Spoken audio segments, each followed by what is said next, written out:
Greetings and welcome to Our Black Gay Diaspora podcast on the panel bimonthly series, where guests and sometimes others return to share insights and experiences on various topics. For this discussion, I am joined by episode 8's Prince Beasley from Texas, episode 50's Kaecy from South Africa, and if he's still on with us, we will later possibly be joined by episode 28's Edward D. Lathan from New York. And I'm coming to you from Cape Town, South Africa. I'm looking forward to another great discussion with three intelligent individuals. And for this one, we will be talking about what makes our experiences unique as Black queer citizens in the workplace. Hey, and welcome. How is everyone? I'm doing good. Beasley, you are calling in from Texas. Can you share just a little bit about who you are, where you're from, and how you identify under the LGBTQ plus umbrella?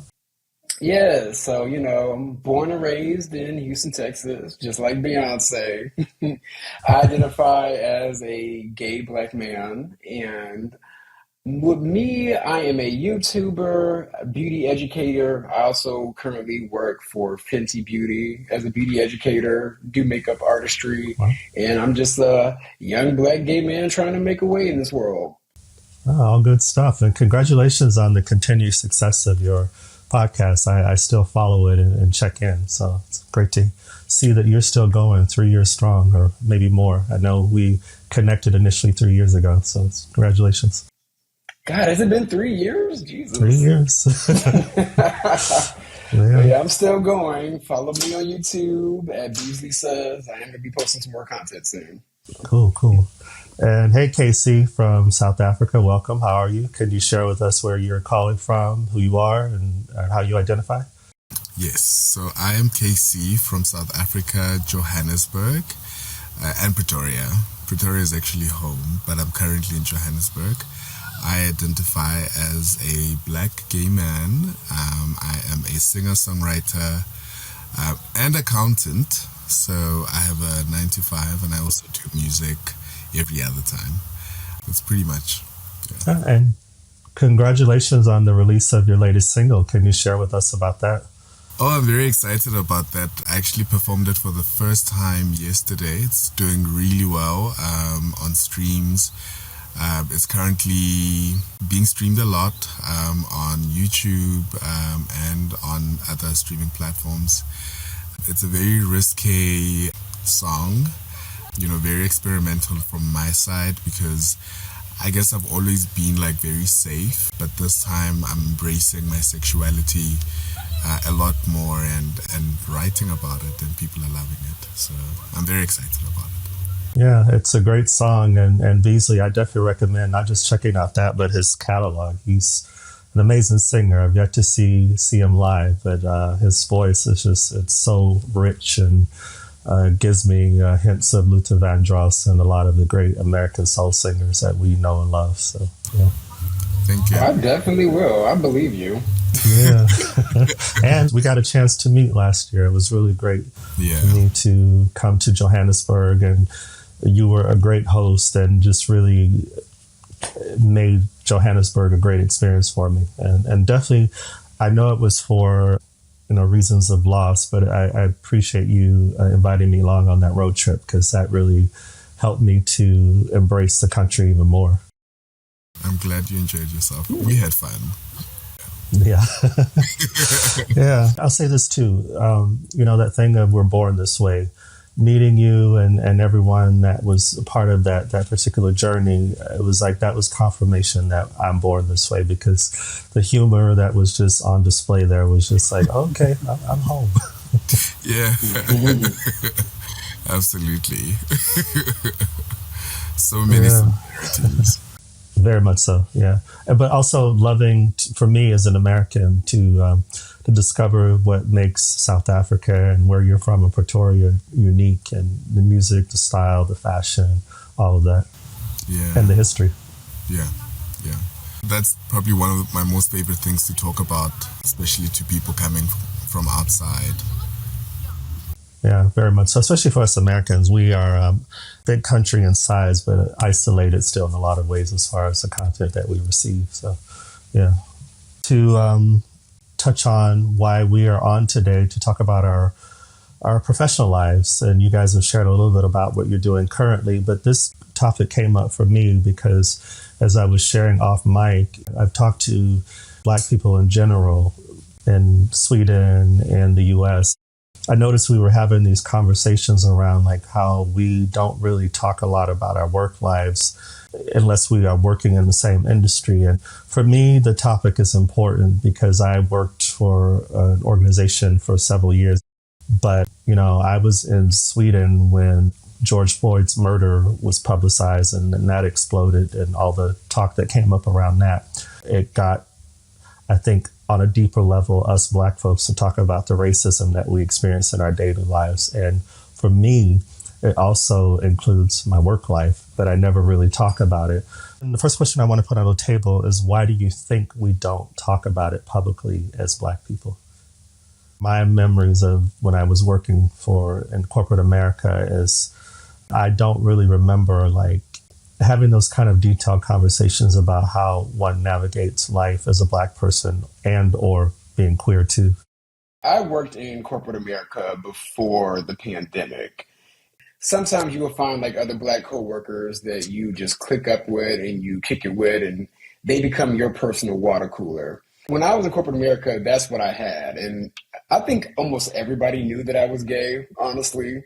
So I didn't really have a huge issue like talking about my dating life or like my sexuality or like the stuff that I face navigating the gay space. So I can see how it could be a struggle for like a lot of Black queer people. But me personally, during my short time in corporate America, I didn't really face that because I was blessed to have like a little bit of community within that community. I think, honestly, it's kind of like a case-by-case basis. Now, don't get me wrong, there is a lot of discrimination in the workplace. It was quite different for me. I still work in corporate South Africa. My first years as a professional in a corporate environment, firstly, we didn't talk about the Black experience because I was only sort of relational with my Black colleagues and we all experienced the same thing. So we sort of had to get with it and not complain. One should be grateful about it, right? After leaving that particular organization, which was majority white, I made a decision that I would never work with white people again based off of that, experience. When I left, it was 2012 and it's now 2024. So a good 12 years has gone past since I have been in a white environment in terms of, work. I'm not even touching, the sexuality part. That was just, the Black experience in a white corporate environment. Then in South Africa, race is also a bit of a dicey subject because we're only 30 years out of apartheid. So especially in white spaces, it's frowned upon when you focus too much on race relations. We're all just supposed to, I guess, embrace the Rainbow Nation myth. It's something that was declared upon us, it was imposed upon us, but it wasn't really something that was embraced by all sectors. So, yeah. Before I continue, I'll just say welcome, Edward. We're talking at the moment about just our experiences, the sense of community. If you've ever felt a sense of community, I think I like the way you approached it, Beasley, about like finding your community in the workspace to be able to talk about either the realities of being Black and or queer. I just want to add to what you were saying, Kaecy. And also, Edward, after I put this in, then I'll ask you to introduce yourself and also to share what you do and how you identify under the LGBTQ plus umbrella. Kaecy, my experience is kind of similar to yours in that I worked in a space where there was like a Black network in a roundabout way, but I never had the experience of having in-depth conversations about like what it's like to work in this particular space on a day-to-day basis as a Black person, because I worked for an investment bank. I wasn't a banker, I was a graphic designer, but I did hear that some people that didn't stay that long who were on the trajectory of becoming vice president and higher were having challenges because of being Black. I was never invited to those types of conversations. But Edward, can you just share with us where you're calling from, what your profession is, and how you identify? So calling from New York City. So I'm a multidisciplinary artist. So I teach dance, also teach yoga. What was the last part?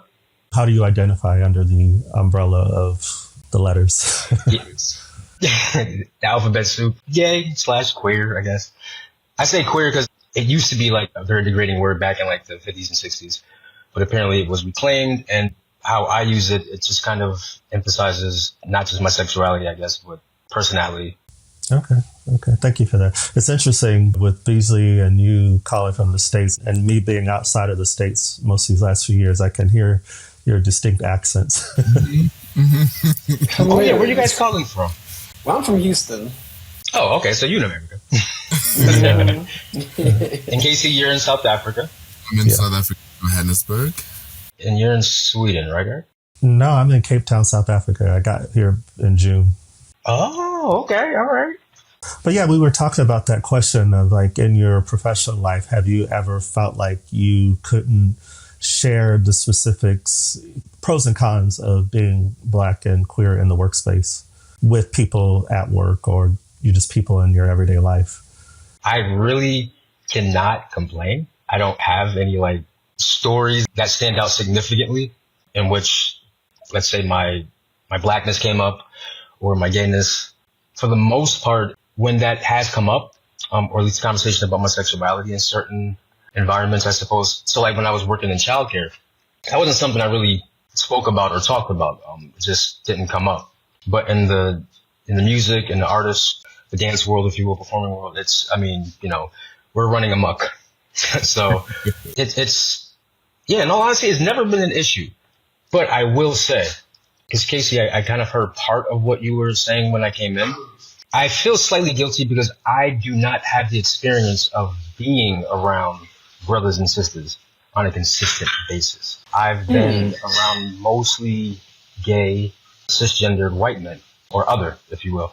But it's never been an issue of oppression or suppression. I think I'm at a point now where I would like to really be around a community that I identify with, both sexuality and all the other identities that I identify with. Now, the three of you also are in creative spaces professionally, specifically like you, Beasley, and Kaecy. I'm not sure if you have experience, Edward, with working in like corporate environments, but do you notice a difference in how you navigate those two spaces? I would really need to think a lot about that because I have found that being an openly queer musician has worked for me and it has also disadvantaged me in the sense that we had International Pride Month in June. I'm only now starting to get busy.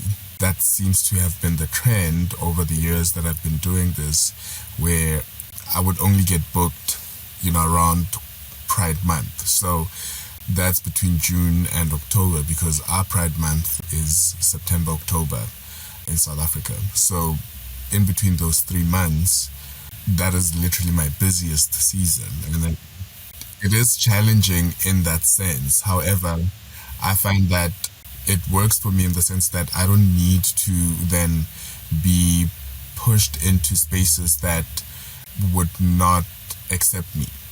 I have a lot more freedom to do what I want, to sing about what I want. And that for me, artistically, is the best thing. In terms of being Black, in that space, I feel like Black people are the most creative people anyway, so it's expected. And we expect to thrive and to be everything that we can because it's expected of us. Because South Africa is still relatively conservative. Yes, we have all these freedoms, but, the general, it's both a curse and a blessing to be Black and queer in South Africa. I do remember during our interview last year that you talked about being openly gay as a singer because of your talent. The offers that were on the table for you, was that different when people found out that you were queer? Yeah, absolutely. Yeah, those were yanked away from me as soon as people found out I was queer. It did hurt at the time, but I think, 10 years in, I'm at a way better position now. And I can look back and really say, okay, I've made it this far without those people anyway. The conservatism is real. If there was to be a referendum, our rights would be taken away. So we hope and pray that it never gets to that. We might have the best constitution in the world. On the ground, there seems to be, a disconnect between what our laws proclaim and the attitudes. Some similarities with the U.S. We have those rights on the books, but, With me personally, working in the beauty industry, I'm privileged. Like, I got to keep it real with you. Like, as a Black gay man who's also masculine presenting, like, women will trust me, in my opinion, over other women. I have been able to elevate in the beauty industry because of me being like a masculine presenting gay man who also knows what he's talking about. But people come to me more so for the aesthetic first versus like the actual information. And then I give them the information. It's like, oh, okay, it's like, you're masculine. You know what you're talking about. Okay, you're like perfect. We're going to book you for this, book you for that. I'm gay, but I'm going to keep it real. Like, I'm going to acknowledge my privilege when I have it. It's interesting that you bring that up because it makes me think of, it wasn't a conversation I had, but a friend of mine, I think it was asked by a straight woman, why is it that gay men, when we have female friends, they're usually very attractive or, present very well. And to hear that it's the reverse on the other side, it seems like it's kind of like a marriage almost. And really, it's boosting each other up, honestly. I often find that if it's not brought up in conversation, I suppose I don't know when to talk about it or when it's appropriate. So say like if I'm with coworkers, like when I worked at a coffee shop upstate, first of all, I was the only Black guy. There was these moments where I found myself kind of code switching. Am I being Black? Am I being gay? Am I just being Eddie? These questions are deeper than what I thought they were because like I never really actually thought about it. And like you were saying, Beasley, right? Yes. Like you're privileged, just like a certain privilege that you have with your work. In some odd way, I've had a lot of privilege as well. And I think that comes down to me being masculine presenting. So people do not feel, or at least straight men, cisgender straight men don't feel like intimidated or they don't feel a certain way or they feel like that they can joke with me about certain things. But then it's like, if I was to respond in kind, would you feel comfortable with that? Like if they're talking about their girlfriends or their wives, it's like, well, can I talk about my partner? Can I talk about my boyfriend? Usually I don't because I don't find that connecting factor that's there. I've had that experience. It's definitely with, as you said, cisgender straight men. And yeah, certain ones that I could tell they liked me as a person and they would tell me all their business, sometimes too much. And then whenever I would try to venture into that arena and say, oh, not anything graphic, but it was like, oh, I didn't know we were going to talk about the gay stuff. And it's like, well, what am I, your therapist now? Yeah. I do find people that are comfortable with it, which is usually women. There's usually like this line between attraction for women with me, like them being kind of like attracted to me, but also just being comfortable with me because of my mannerisms. And so it's kind of like the brother, that you can talk to or like the best friend that like you're never going to have sex with in a way, Yeah, I get that a lot too. Like up front, I tell them it's never going to happen, but they stick around mainly because of my personality and me just keeping it real. Like it's establishing like a connection. I don't know. People just come back to me, I guess, basically, like you said, for therapy. That's a tricky one too, I in my opinion, because I know when I've been aware when women have figured out my story, I feel like sometimes they automatically assume we're going to be best friends. And so I'm sometimes challenged when their questions become too personal too soon. It's like, I don't even know you. And you're asking me a lot of these questions. Yeah, there's a very thin line with women. And a lot of the times I really don't trust the friendliness because I always feel like deep down they're hoping for something more. They're hoping that, with just a nudge in the right direction, you will convert for them.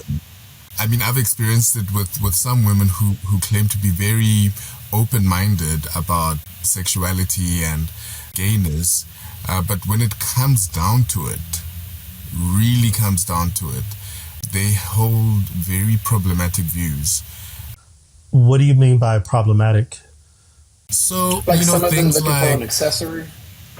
beyond even that, just, I mean, I've had someone tell me that, eventually you will have to end up with a woman, or, I used to know this person and they were gay too, now they're married, or so. There's a sense that they don't believe you. They don't believe that you are really, really gay. Especially if you're masculine presenting, possess attributes that they really look for in a partner. They are willing to overlook, your sexuality, even share you with a man. Did you say share? Yeah. Oh, yeah. Okay. Yeah, I can see some in my own experience, definitely in the workplace, especially if we become friendly.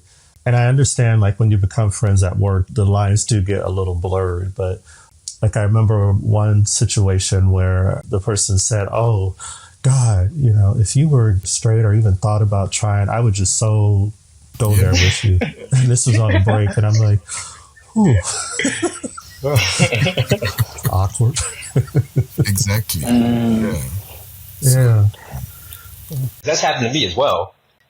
The lines are now flipped in terms of the gender roles, right? Because, like, if we were to say that to a woman, that would not be cool at all, right? Mm-hmm. But for us, I feel like we kind of take that much differently because it's, I guess, to be expected. Yeah. That's, I just brought up a question, like harassment at work, because, of course, I'm not going to name names, but I had an experience where we were having this group shot in the conference room, and I was put in front of whoever was behind me, and somebody grabbed my ass, and it was a woman. I just was like, "Oh, okay." Yeah. I didn't say anything, but the question is, why didn't I say anything? Like, it felt deliberate. Like it felt like, it was deliberate. They meant to do that. Yeah, because that was around the time, and so I had went through a period where I'd gained some weight, and then I lost the weight. And this particular person was very complimentary and all that stuff. And it's fine. Great compliments are great. And not that I'll ever know what it's like to be a woman, but it always felt a little icky to me. She was married, church-going woman. And church girl. Right? So one day she comes up to me and she's like, our youngest son is having his birthday party and he loves Spider-Man and the guy is supposed to do it. Cancel. Would you want to dress up as Spider-Man for his party? And I was like, hell no. So, but yeah, I did. Was that here in America or? No, it was in LA. Yeah. Okay. Wow. Yeah, so that's not surprising. It wasn't comfortable. I never labeled it as something that was harassment, but whenever I was around her and she would come up to me, I would tense up. So, yeah. Mm-hmm. I mean, that has happened to me. Because you're a strong black man. You're supposed to take it. Oh, no. It's happened to me coming from men.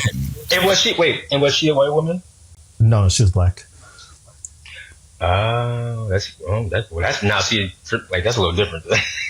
But anyway, Kaecy, you were going to say something. So I was going to say, still under the umbrella of harassment, but coming from men at the office, when they make comments on your body or your member because you're wearing tight pants and they see that, oh, okay, do you really, really don't sleep with women with that kind of member? Like, why are you talking about my body like that? Do you know what I mean? Yeah. It is harassment, and often it happens when you don't expect it, and you don't know how to react to that, because firstly, like, why are you looking at me like that? Just because you know about my sexuality does not give you the right to make comments about my body or what I should be doing with my body like that. Right. And I feel like we take a lot of that abuse, whether it's in your personal life or even in the professional environment. Similar to what Edward asked, was this a black person or a non-black person? Oh yeah, black, Okay. heterosexual men. Yeah. But I think men take in that abuse, whether gay or straight, because 9 times out of 10, like a lot of people are going to look back at them like, okay, Ann, like you're the man, like this shouldn't affect you that hard. And then I think a lot of men just take it on the chin because this is something that women go through on a daily basis, and it's not taken seriously. So it's like, oh, okay, you're a man going through this. We go through this all the time, so like we don't want to hear that, you know. This is a question I had around gossip, and I think Kaecy, you brought this up about like when being cautious of having certain confidants in the workplace. Is that a concern for us as Black queer citizens in the workplace? Like gossip, if I tell too much, will this be used against me? Oh yeah, absolutely. I mean, the first time I came out in the workplace, I was working for a non-profit organization that was advocating for LGBTQ rights. So I felt like it was a safe space. And one of my seniors was a gay white man who was actually British and was brought in to run one of the programs.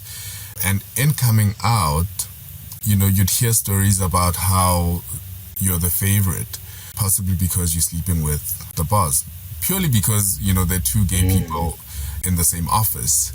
Now there's that element of they must be sleeping together. Those are the kind of things that when you think of gossip, it happens quite often. Because after I had left, my best friend, Andrew, you've met him, he then joined the same company, and the same rumors were being spread about him, that he was sleeping with this guy. You want to come out and you want to be taken seriously, but there's also people that will use the information that you have availed about yourself against you. You're not only Black, but you're also queer. The propensity to also succeed is very, very high because we tend to be high achievers. So when that happens, you know, people hate and they say some nasty things about you. Yeah, gossip is definitely something that can kind of like hurt your reputation, especially if you're a Black gay man really thriving and elevating within your space, your industry, and all that. Now, I don't know how it is in South Africa, but here in the States, gay people are the messiest. Like, everybody gossips, everybody talks mess about each other. In most workspaces, the biggest perpetrators are gay men. They are the messiest gay men and also transgender women. That like, is also true. They all go to Peter and Paul, telling them each other's business and stirring up the pot. Like, yeah. I've seen it firsthand. Now, granted, I peep shit and I stay far away. I just observe and laugh and leave. But no lies detected. I'm able to see. Yeah, I'm able to see both sides of every single coin. But I find that my gender or sexuality or my culture, my race, cancels one or the other out at times, if that makes any sense. And I've worked around women a lot. The majority of, I would say, my working career, whether it was in yoga and dance, performing, teaching. However, when it comes to the gossip, I was always a great listener because I was usually the only guy as well. So not only was I the only Black person, I was the only guy and also the only gay person. So there's like 3 different things going on. So yeah, I tend to not gossip as much because I'm Black. So it's like this, like if I do, it'll stand out more so. And so people tend to talk around me and I pick up on things and I don't say anything and I just kind of just take it all in. I can be like, not messy, but a few drips on the floor, you know, that I got to wipe up later on. But nothing so significant that it's like, just messy, you know, it's like tragic. Yeah, so I kind of enjoy it. I'm not gonna lie, I do enjoy it from the listening perspective, especially when they come to me and ask me for advice or to get my opinion. I do enjoy being neutral in most of these environments. It sounds like we have to always be kind of always conscious, not really fully relaxed in a particular situation. You're right. You're absolutely right. Yeah. In talking about like our work lives, do you or have you worked with organizations that have Black and or queer support organizations? I have. The place that I worked at, that was one of them. That was part of the reason why it was so easy for me to come out, because before that, I couldn't even grow my hair. I had to keep it short. I couldn't paint my nails. Oh, wow. And I've sort of now moved back into something like that, where I can't paint my nails. My hair's a bit extreme, but I'm keeping it. I'm not, I don't want to cut it. I find that when you do work in those organizations that support LGBTQ work and rights, it does create a safe space, even for people who are not gay, to also learn more about rights and our freedoms, I guess. Now, with me, if any place had like a gay organization that I worked at, I either didn't know about it or didn't partake in it, because I would just like do my work and take my ass home. But in my current space, I can honestly say, I mean, working for Fenty, they're all about inclusivity. So I feel included no matter what. But for the most part, in some spaces, it's necessary to feel included. But in some spaces, it's just like, come as you are. And I kind of just work in a come as you are industry. So therefore, I don't feel like it's fully needed because it's already there, With you and also Kaecy, if I remember, the organization you work at is Black owned, is it? Yeah. Yes. Have you noticed a difference for working for organizations that are Black owned, the majority Black, as opposed to not? It's night and day, honestly. Night and day, absolutely.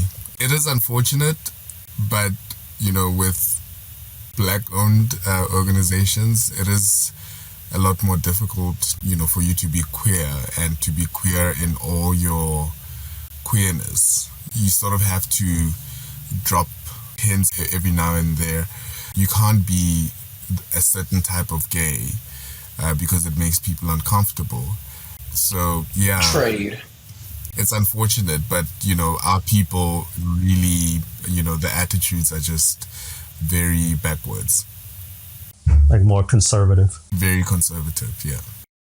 Here in the States, it could either be like, okay, you need to switch up, put on your best trade voice, trade attire and all that. Or it could be like a family reunion where you can kind of just like let your guard down and get your work done and not have to feel the pressure of just being like, oh, I'm hard, I'm masculine, like, get this done like this. Like, no, you can really just be yourself. So it's really like, everything is case by case in the States, basically. I'm also neurodivergent, so, which that kind of, it didn't really come into or come to the light as an issue for me until maybe the past few years when I recognized it as being an issue, because it was just like, oh, this is just a part of me. Oh, I'm ADHD or Asperger's or autism 1 or whatever the science wants to call it now. But often, I think I was always in my head, questioning, assessing, and interpreting things as how they should be or what they wasn't. If I made somebody else uncomfortable, and to go back to what you were saying, Eric, before when you said about not being able to like really ever relax and just be. As I think about it, yeah, I've never really truly was able to be that way.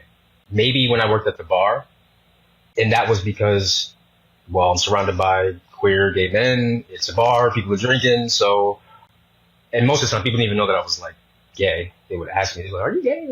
I guess because I'm on duty, so no one's really paying attention as to like, there are different types of gays. So, we don't all like, talk but I would say that was probably the only time that I was the most comfortable, because I could kind of blend and like disappear in some ways while everybody else was drinking and getting ripped.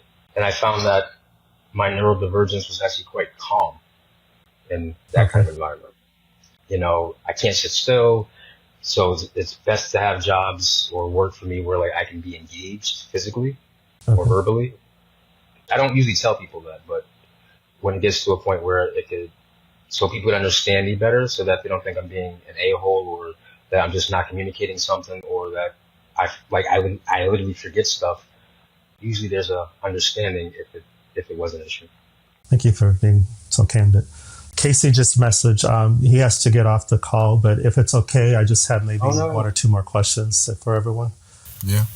And thank you, Kaecy, so much. It's great to see you. It's good to see you. Are you both in the same part of South Africa?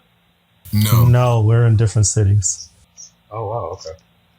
But I'll reach out to you, Kaecy, early next week just to kind of do a catch up, because I don't think we haven't caught up since I got back here. No, we haven't. Yeah. Let's do that. Okay, cool. Take care. Thank you, guys. Bye, Kaecy. Cheers. Cheers. Love your hair, by the way. Yeah, it's good. Nice meeting you.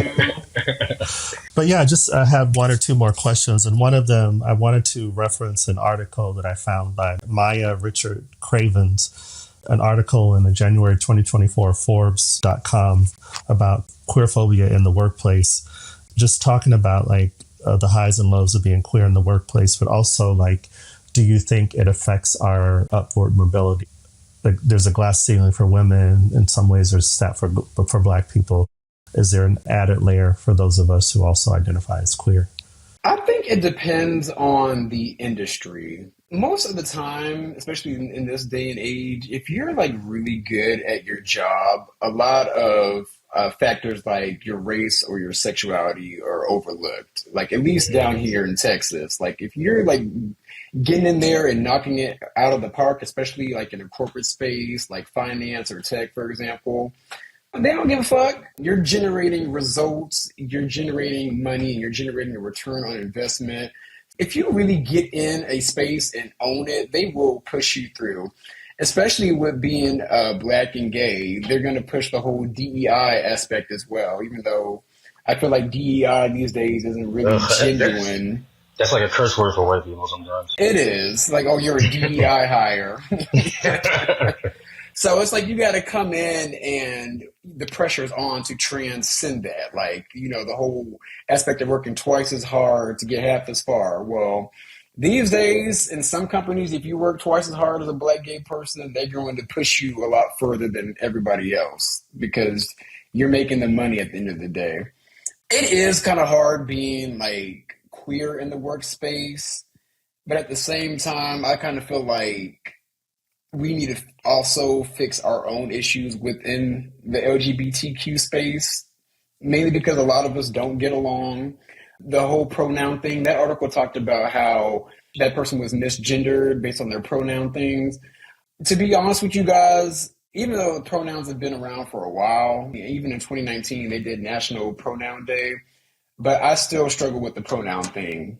Now, I don't know if I'm considered an older gay at 31, but to me, the pronouns, that came out of nowhere. I feel like it came around in 2020.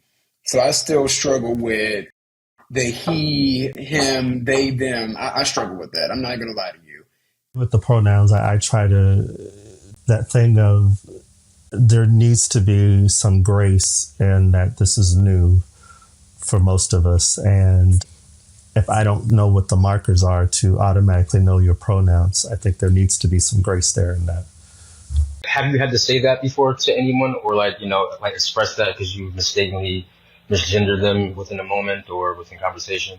I haven't yet, but I've been around when somebody, you see how somebody presents, and just based on most of us, how we were reared, you say a pronoun and then it's how dare you call me that? You assumed I'm this, and it's it's not the same. Yeah. And I don't know how this is going to come out, but it's say if you have a Black parent and a white parent, but you present as either or, and then I call you white and you say I'm Black, and it's I didn't know that based on how you look. Yeah. But thank you for letting me know. Now I know. I've been corrected on a few occasions, actually. A few with friends, met them as him or her, and then down the line with the pronouns coming along and people, coming into themselves with their identities, it would switch. I've been around for 30-something years, and I've only ever used they for groups and he and she as individuals. And so switching your mind in that way is a challenge, and people don't understand that on either side. On one hand, you got the person who's completely disrespected and feels like, oh, no one understands me and blah, blah, blah. And the other person's like, well, I just started to learn this. Like, I've been alive for 40, 50, 60 years, and now all of a sudden I got to call her, they. Like, that's confusing in terms of the pronoun. So I think there has to be a little bit of leeway with that. I misquoted, and I think you, in a roundabout way, corrected me, Beasley. So thank you for that. That particular comment about the glass ceiling was from ebonman.com, which I think is out of South Africa here. But thank you for your comments and also bringing up about the pronouns, because that is something that I have a friend who's, I don't want to say the sex of the child, but their child in their teenage years was going through an awareness of how they want to identify. And my friend called me, assuming because I'm part of the alphabet soup, that I knew. And Did you understand? I was like, let me go on Google because I don't know myself. And it's confusing too, because they group sexuality and gender together. That's a problem because there's a lot of overlap and a lot of interconnectedness. And it's like, yeah, I'm gay, but I'm also male. But then when you add things like trans and queer and asexual or intersexual, it gets really, really confusing. We talked about some of the challenges with who we are in our professional lives, but how are you your most authentic self in your professional life? Honestly, me, what you see is what you get. Like, I can honestly say that in my current role, I don't have to suppress myself. I'm me 100% throughout the day. I mean, of course, I'm more professional at work, but at the end of the day, I'm still myself because the company I work for is very inclusive. The beauty community is very inclusive. I'm fortunate to say that I don't have that challenge now, and I'm very blessed. I've always been pretty good with being professional in the workspace. Back in February, March, I haven't talked really candidly or openly about it, but so I ended up being hired by a yoga studio, and it's owned by a woman of color, and the staff were Black/Afro-Latino. I felt very open, very comfortable. For the first time, it was like talk with the studio owner, and she's, like, I remember my interview was supposed to be like, half hour, it turned into like 2 hours and 2.5 hours or something like that, just like kicking it and just relating, and it felt really good, and I felt like strong about it. Long story short, after about 5 or 6 classes, she terminated my contract. She did this about 2 hours before I was supposed to teach a class. I've never been more devastated and like disappointed and thrown off guard because of those factors of me being gay, Black, I'm a yoga teacher, neurodivergent. That was the only time in my career and anything that I've done where I felt so humiliated, as if everything that I identified with doesn't even matter at this point. To who I thought it would matter and it would be a thing and that would mean support and that would mean mentorship and looking out for a brother kind of thing. Not at all. I've been more supported by, the LGBT community over the years than I have within the Black community. And that's because lying within those gray areas where it's like, well, I'm Black. I'm blackity black, motherfucking Black. But the moment I'm dating a white boy, oh, I ain't Black no more? Oh, the moment, I'm not hanging with my peoples, I have to pick a side or I have to pick and choose. And I think it's very compartmentalized here in America. And I've never really lived my life in a very compartmentalized way. Learning how to do that now, I'm going back to just being private. You just sparked an idea for another panel, because a guy I interviewed earlier this year in the UK, he talked about, like, as those of us who are both Black and queer, and how having to prove our identity in Black spaces, like, oh, well, you're not really a part of the community because you're over there. And it's like, well, I'm not really over there either. I'm dealing with your homophobia here, and I'm dealing with their racism over there. So yeah. So that's true. But I want to thank you guys so much for joining me on this relatively new platform, and just ask, where can we engage with you online? I'm currently working on building my online platform, online business with yoga and movement. But in the meantime, I suppose just my social media handles and LinkedIn and all of that. For the time being. Okay. And Beasley?